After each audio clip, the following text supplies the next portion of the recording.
How's it going, everyone? I'm Aaron Datu, and welcome to another wedding walkthrough Wednesday. I feel like a talk show host when I say the intro.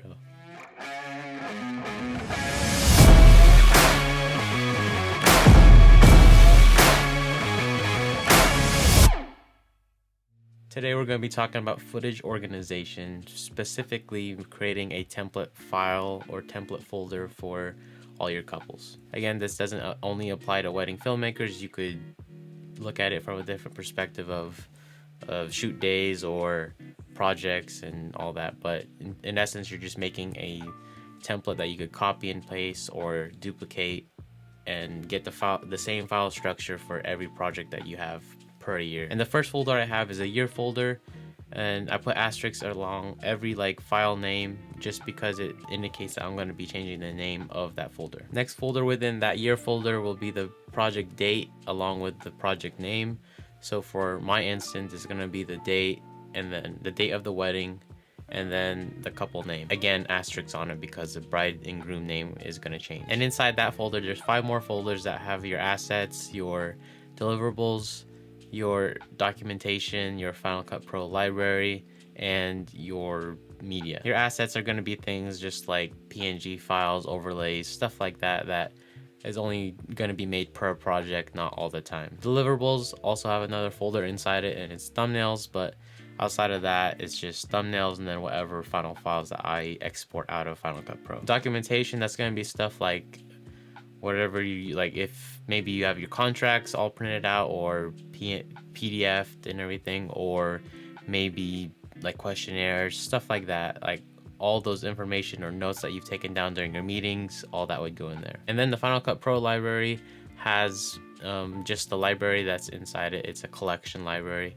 that in essence is just a template library as well, and we will be making that in another video. And then your media, and then that's breaking down everything that you use. So any audio is going to be in a separate audio folder, or whatever recorder that you use. If you use a Tascam DR10Ls, if you use the Tascam DR40X or a H6, a Zoom H6, or the new Zoom F2, or whatever cameras you use as well. Like for instance, I have Sony A7S III, I have Sony A7C, and I have a Sony Handycam. That's basically just my backup ceremony cam. So anything like media wise that you're gonna use for that wedding day that you want to organize out into its own media folder. And for me, for every year or every end of the year, I want to take out all those files for that year that's already in one folder. So mine would be 2020 from last year, and then I put that onto a separate hard drive for archiving purposes, and that way I could easily just put one file to have everything instead of having to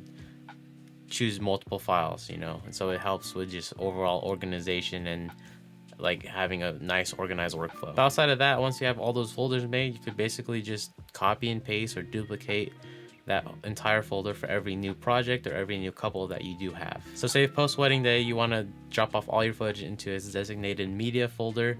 After that, you want to then duplicate or / backup your hard drives onto another hard drive of equal importance or equal storage capacity. That way you just have some redundancy.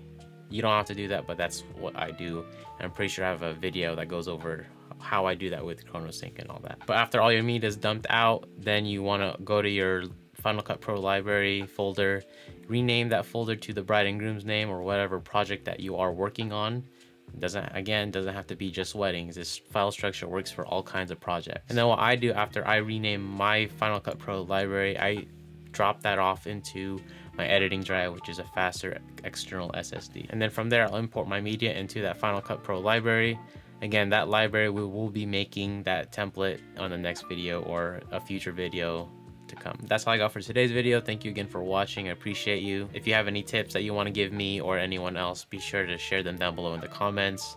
If you don't like my storage system, tell me why. And as always, like the video if you like it, share if you're into that, and consider subscribing if you're not already. Hit that bell notification to stay up to date when I post new videos, and follow me on all them social medias at Aaron Datu Films, and I'll see you guys on the next one. Peace.